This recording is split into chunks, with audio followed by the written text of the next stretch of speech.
I'm Dr. Amy Robbins, and welcome to Life, Death, and the Space Between podcast. I'm a licensed clinical psychologist and medium, and here we explore life, death, consciousness, and what it all means.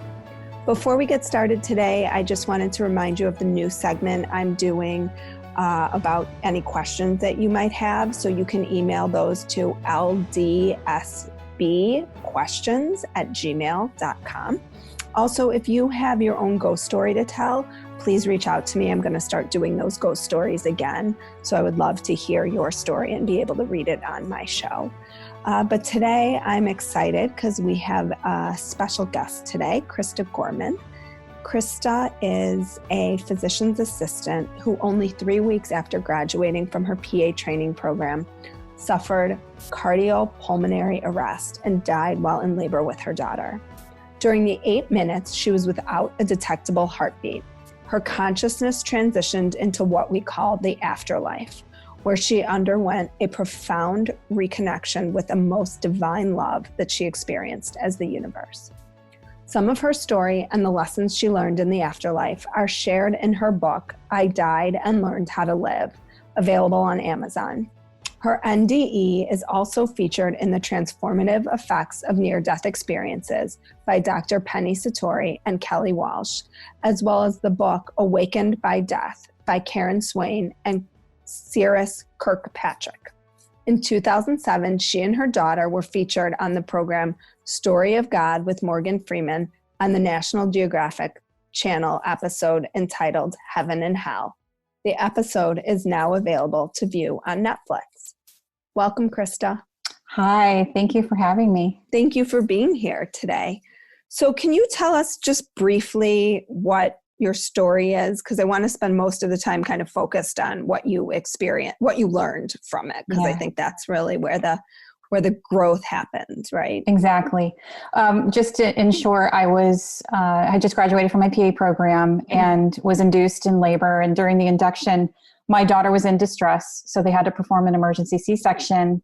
And while they were prepping me for that, I started having trouble breathing, and it rapidly turned into not being able to breathe at all. I couldn't inhale any air, and I died. What I recall was sort of passing out. Everything started to go black. And then my next moment of awareness was being out of body and looking down and watching as these black particles sort of raced up from where I now know was my body.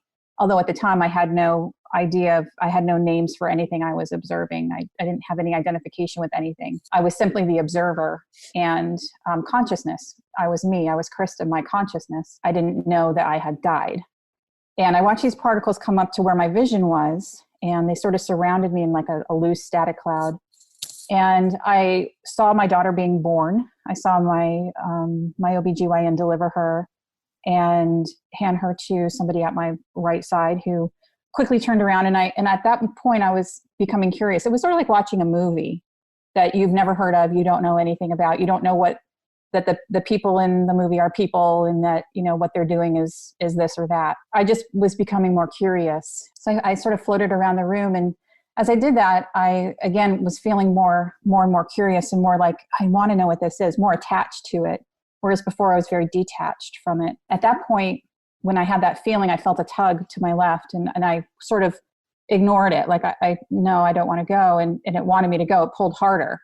So I said, okay, I'll go. And I just started moving very super fast out of that space. And I went into a bright white flash of space, and then into that sort of just merged into this dense particulate matter that I was.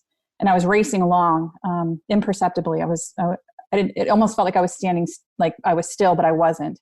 I looked to my left, and there was the dense particles, and at times they would seem almost fluid-like, or there'd be like a fluid area of gray, white, black, and then it would turn into the black particles again. And all of a sudden I stopped, and I had everything is like super fast, and I had this download of information, and it was just this sort of and it stopped, and the base of it all was love. And it was the answer to all my questions I've ever had. And I was like illuminated, like from every part of what I was in that place, I was just filled with the love, this intense blissful love. And I just was like, oh.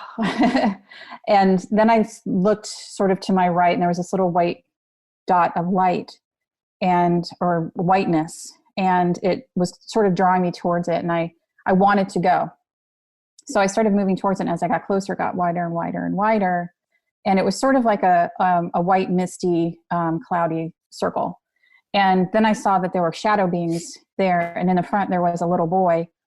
And he was smaller than the shadow beings behind him. That's kind of how I knew that he was little, younger. Mm-hmm. And there were like adult sort of figures, the size of adult figures behind him. And he needed my help. And this is all through feeling. Everything was through feeling. Like I could see, and I could feel like feelings. That was the two senses that I had. He wanted my help, and I wanted to help him. I had no idea what he wanted or what the nature of it was. And I went into the space, and these beings sort of fanned out and allowed me in, made space for me. And then I was sort of in the center of it, and I looked around and I didn't see the boy. And I was like, oh, where did he go? And then I could feel the energy of these beings. They all needed my help. It wasn't just a little boy. They used a little boy sort of to kind of bring me in. Mm. And I felt back like I wanted to help all of them. And then they started to sort of come at me and dart away one by one. And they were taking my energy. And I could feel myself sort of like diminishing in that space. Mm. And I felt, I don't want this. I want to leave. And I was pulled out of there, back into the dense particles. And then very quickly, I came to another opening that was just a dark sort of opening. And it opened up into this gorgeous landscape. And it was beautiful yellow flowers and rolling green hills and blue sky. And there was a rocky waterfall and like an emerald green forest. Everything was very colorful. And I sort of just merged with all of it. And it was love, and it was bliss, and it was eternal and timeless. I could have existed there forever. And then I was flanked on both sides by what I call my spirit beings, angels, guides. They were very tall and thin, and they had drapes, like drapey clothing almost, is what we would say. There's no words there. Right. But that's what we would say. And they communicated through feeling. You can stay here. You can go to what comes next, or you can go back. And I could, like I said, I could have stayed there eternally. I didn't know what came after that place, and I didn't know what I had left behind. I had no recall of being a human being or even what that was. But I chose to come back. And as soon as I felt that, I started moving backwards, and they sort of turned and communicated, if you choose to go back, we want you to share what you learned here. And I felt back, okay. And then the next thing I knew, I was feeling terrible pain in my chest. That was my first memory of sort of coming back. Mm-hmm. So like of being in a physical body. Of being in a physical body. I mean, I don't remember any kind of an impact of my spirit returning or anything like that. Mm-hmm. But and the interesting thing was that in my initial recovery period in the hospital, I didn't have any direct memory of my experience, but I had been intubated and sedated, medically induced coma sedated for about 36 hours after this happened. When they brought me out of it slowly to see how I was doing neurologically, because they had no idea how I would be. And I was showing positive signs, so they would reduce the medication a little more, and I was showing positive signs. And when I woke up, it was like I had, absolutely no worries. I had done a 180 as a person, my personality. I had done a complete 180, and everyone thought, oh, it's the medication or this or that. But I truly was like a different person. And I didn't have a lot of my memory yet. I didn't know I had been pregnant. I didn't recall. So you didn't know you had a child or anything? No, I thought my husband at the time, I thought he was a volunteer in the hospital because he was always there. That's what my thinking was. What a great volunteer. He was awesome. He never left my side. Right. But I slowly came around, and I met my daughter for the first time on 6 days after she was born. And I felt like I already knew her. I was just sort of seeing her again kind of thing. In your book, which is where you tell your story, but also kind of what you learned during this time. And I hear love a lot, but I wanted to talk, from other people who have had these experiences. Mm-hmm. But I wanted to talk about some of your other principles for daily living and how people might be able to apply them in their lives. So you talk about, I picked 4 because people should buy the book if they want the other 8. Right? But there's more detailed explanation too. right. And there's other chapters as well. But live in awareness. So what do you mean by that? Well, for me, again, this is drawing upon my actual the feeling of my near-death experience. That's why I want to emphasize that very, very strongly. We are feeling beings, and emotions, everything about us is energy.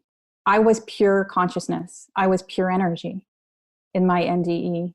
And so that's where that's what I drew upon when I created these principles. So the awareness part is live in awareness of the incredible energetic being that we are, the powerful creators that we are of our lives. Oh my gosh, there's so much about awareness, and there's more in the book, but we are love. We are the physical manifestation of love, divine love, unconditional love.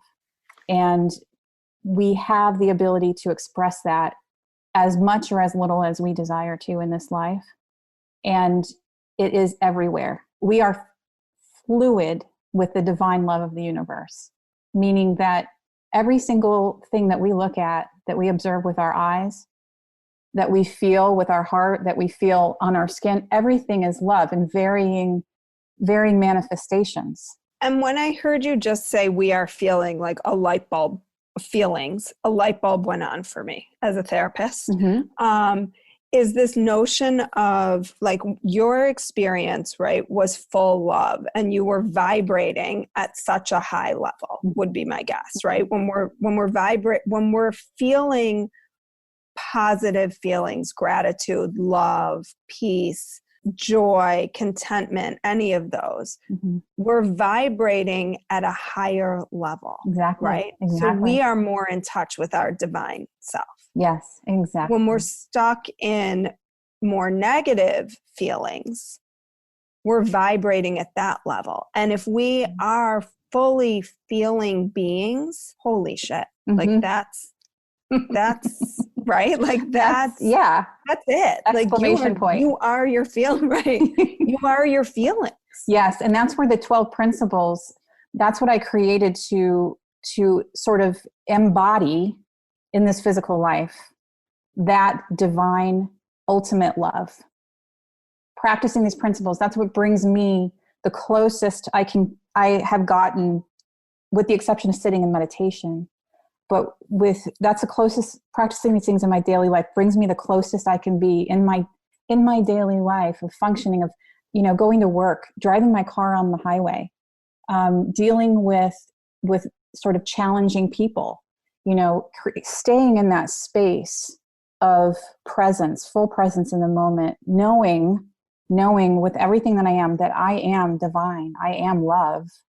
That's from where everything I say, do, think comes from. Then that's what I was trying to achieve when I created the principles. So the principles are derived directly from how I felt during my NDE, and feeling these things and practicing these things brings me closest to my divine self. Human, your divine self in a physical form. In a physical 3D world. Right. Yeah. So when you say live courageously, so you have live awareness, which sort of looks like what specifically, I guess? When I talk about living courageously? Live aware, we're going to go back to live awareness. Like what are the practices of that? What does that look like? Okay. So let's say I am at the grocery store and I'm walking down the aisle, and somebody walks by me and they give me a scowl. So here I am, a human being with an ego. I can choose to react to that through my ego self and, give a scowl back, or feel negative feelings towards that person or about that person. Or I can re-put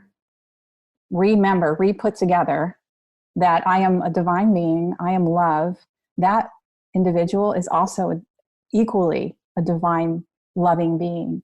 only they are not aware or as aware in that moment, because the next moment may be completely different for them. Right. So there's no judgment. There's it's no just judgment. in that moment. Yes, it's unconditional loving awareness, that Gotcha. that they are exactly like me, but may not be aware in this moment that they are.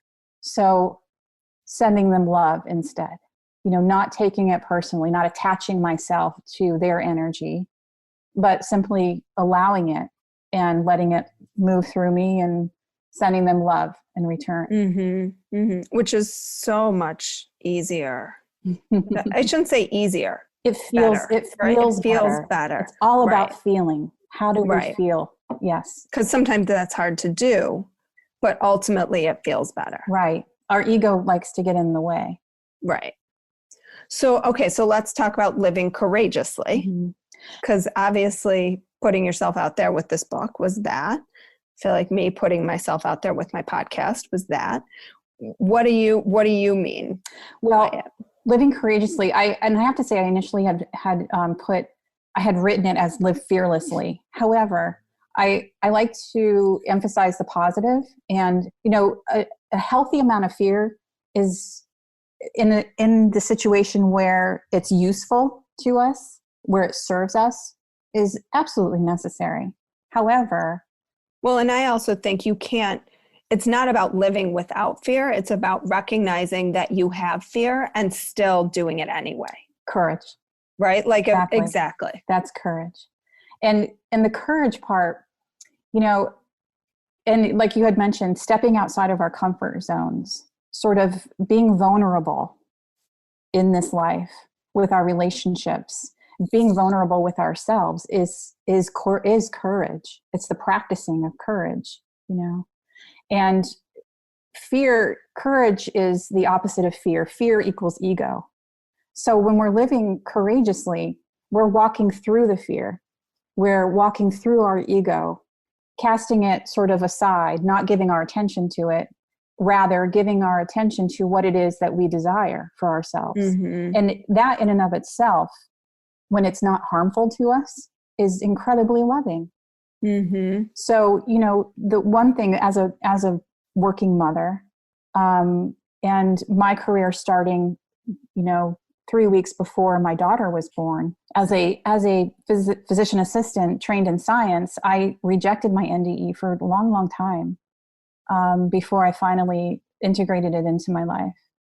And that was because I was so afraid. Now, through allowing my true self to come forth in this life, I have received so much in return, so much goodness in return. And I've proven myself wrong as far as all the things that were holding me back. I was making excuses, afraid of that judgment was the top of the list. But ultimately I was judging myself. Right. So as soon as I stopped doing that and said, okay, Krista, you're going to be authentic with this. It's no holds bar. You're going to share this. And the first thing I did was write my book. And how I got to Morgan Freeman was I left my book in the bookstore at the International Association of Near-Death Studies annual meeting in Newport Beach in 2014. I left copies there just for them to just do it, give them away. Someone walked through there as she was waiting to go to the airport, and my book caught her eye, and she wasn't intending to buy anything, but she picked it up and she's like, I'm going to buy this book and read it. She didn't know who I was. She went back to Seattle, brought it to the IANS meeting there. Somebody there said, let me look at that book. I know everybody in the IANS community. I don't know her. What is she about? Looked at the book, liked what I identified with what I had written. And she happened to be the scout person for Morgan Freeman's production company for his show Story of God. They were looking for somebody who had an NDE and asked Kimberly Sharp to help them. And she immediately called the person and said, you've got to contact Krista. I think she's your girl. And they reached out to me. And who's closer to God than Morgan Freeman? I mean, isn't he God? Like in every movie out there?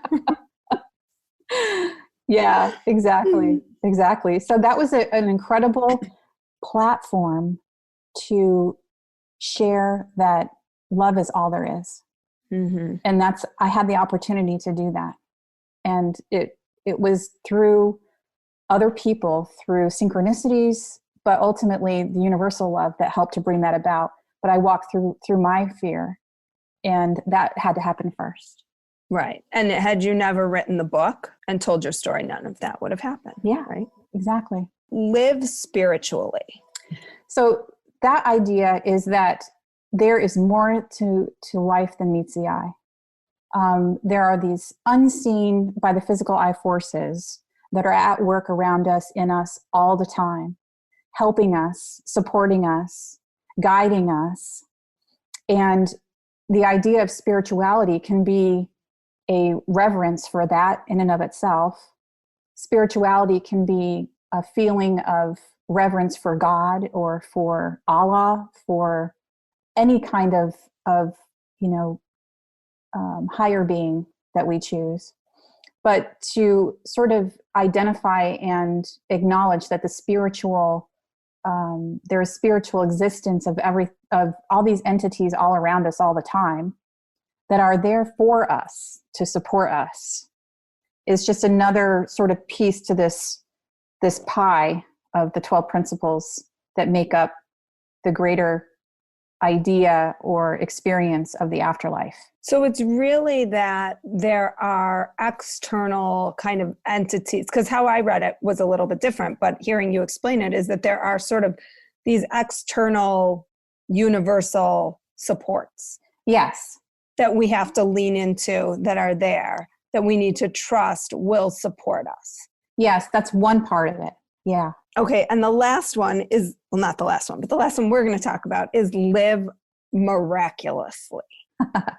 I love this one because, oh my gosh, the feeling of awe, when we witness something that we just think, our thinking mind says that defies every known idea of how things are supposed to be. To me, that is miraculous. Well, there's those kinds of, big sort of miraculous things that we experience, but then there's also the little, miracles in the mundane, as we say. There's every little thing that we do is on some level miraculous because we're here. We exist. We're present in this body. Our energy is manifest in this body, and that in and of itself is a miracle.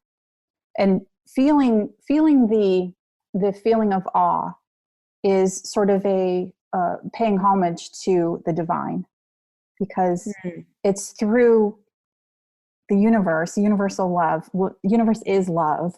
It's through that love that happening occurs. And when we feel that feeling of miraculousness or awe at something, we are directly channeling that divine love. That amplify that 3D feeling of awe or miraculousness by an infinity. And that's what the afterlife feels like. So that feeling or noticing the small miracles could be something as, I don't want to say mundane, but like me looking at my little son who's 6 and just like thinking, holy cow, like you're like a human that I made, that you made somehow, right? Like exactly. I have those moments, and I want to be clear, like I don't walk around every day being like, oh my God, this is all miraculous. Like I have moments yes. Where, or just looking outside and seeing like the buds on the trees, like they could be really simple, right? Oh, absolutely. And it evokes this feeling of appreciation. And that state of appreciation is like resistant free. There's no resistance there to anything. There's peace in that moment. There's love in that moment. There's contentment. And that's what we're here to experience. Mm-hmm. Stringing those moments all, together is what creates life. And what creates I don't love the happiness phrase, but a joyful existence, right? We're here to live in joy and enjoy, to enjoy life, embody that joy. Right. Mm-hmm. Oh, I love that. Okay, so I want to talk about fear a little bit. Mm-hmm. It's April 2nd. Mm-hmm. for people who are maybe going to listen to this like a year or two from now, we are in the midst of the coronavirus COVID-19 crisis. Mm-hmm. Lots of people are living in fear. Mm-hmm. And you lived in fear before your NDE. So how do you recommend that people move away from living in their fear? And I would say ultimately they're living in their fear of death, right? Like that's, to me, what this is bringing to the surface for everybody. I haven't read anything that says that. I've read a few things, but that it's either I'm going to die or my loved ones are going to die. Mm-hmm. Mm-hmm. Yes. And that, we sort of, in times like this, we almost face our own mortality in ways. There's the denial factor, initial denial factor, where we say, oh, no, that can't happen to me. And then we say there's sort of a little bit of acceptance, and we're like, okay, well, yes, it can. I'm hearing all these stories on the news and whatnot. So maybe I should avoid crowds. Then we start to sort of do the things that are recommended, but we're still afraid of not doing them. We're still in that fear state. So as I would, there's such varying degrees, but ultimately the fear of death is something that I agree is there. And it's the motivating factor for most people during this crisis. The thing that I would sort of recommend for folks is to, if you tend towards feeling fear, remove the things that tend to evoke that feeling in you.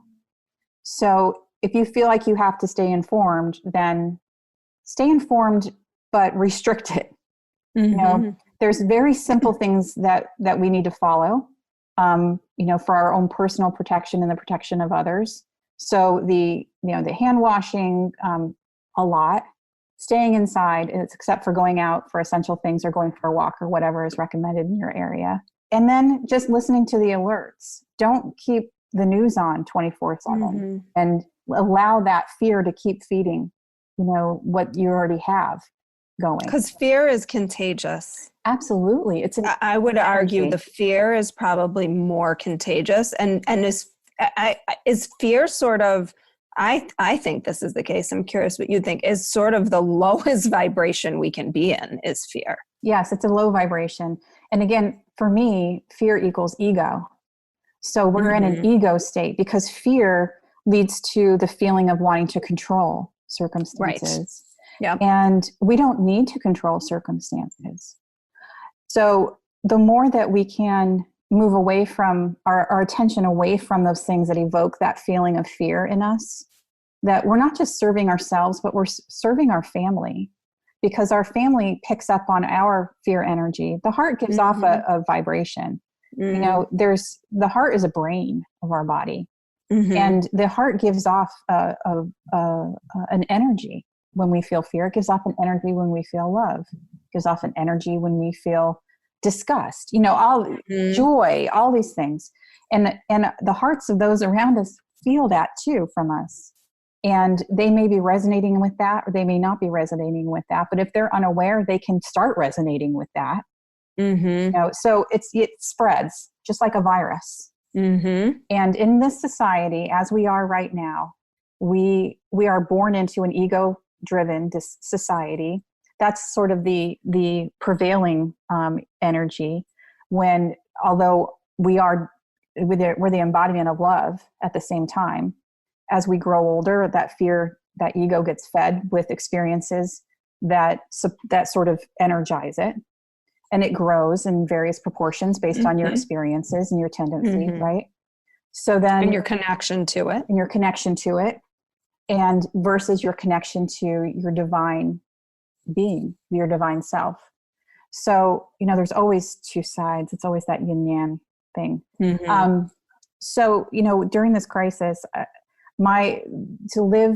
to move away from the fear, to feel less fear, needs to be sort of directed by our awareness of the fact that there are specific 3D things we can do to prevent the virus from manifesting in our bodies. And that the rest of it is going to manifest as it's meant to manifest. Mm-hmm. And I think that's really hard for people, is to relinquish that control and trust that the universe is unfolding in the way that it's supposed to. Exactly. Have faith. And the power of... And that might mean that you lose a job, or that's not to, I don't want to diminish that. But that you could lose a job or lose someone you love. Those are really going to be life-changing experiences. But when you resist it, it doesn't make it any less painful when it happens. No. Or if it happens. Yes. And how do we know it's going to happen? And, the thing is that, the world is a place where we have tragedy, we have beauty, we have, fear, we have love, we have those opposites. We live in a field of opposites. And what is it you're going to intend? That's what I would challenge listeners to. What is it you are going to choose to intend for yourself in this moment? How do you want to feel? So do those things, whatever it is, do those things or be those things that you know will put you in that place of feeling the way that you want to feel. You're not a victim. I'm like taking notes on which quotes I want to go back to. So my last question, I've started adding this. I like to switch things up a little. What do you think matters most in the end? Nothing other than love. Love is so what does that matters. mean who you love? Does that mean loving yourself? Does it mean all of that? Everything. Love is everything in varying forms, to varying degrees. It's whatever it is that we choose to, whatever energy we choose to give it in terms of the influence it has over us. It can be, I can hug my dog and feel tremendous love. I can hug my dog and feel a little bit of affection.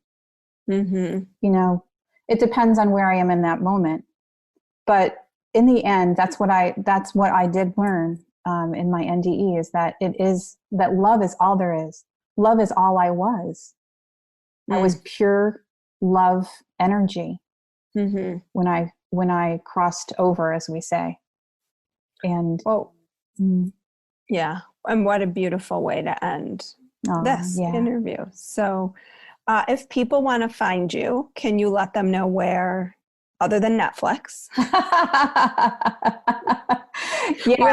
Which would be a great thing to do right now. I'm sure people have all the time to, well, not all the time, but I don't know, every night I'm like, what could we watch on Netflix today? I know. If you're binge watching, the episode is Heaven and Hell, by the way, for Story of God. So that's where and my daughter's on it too. So it's really cool.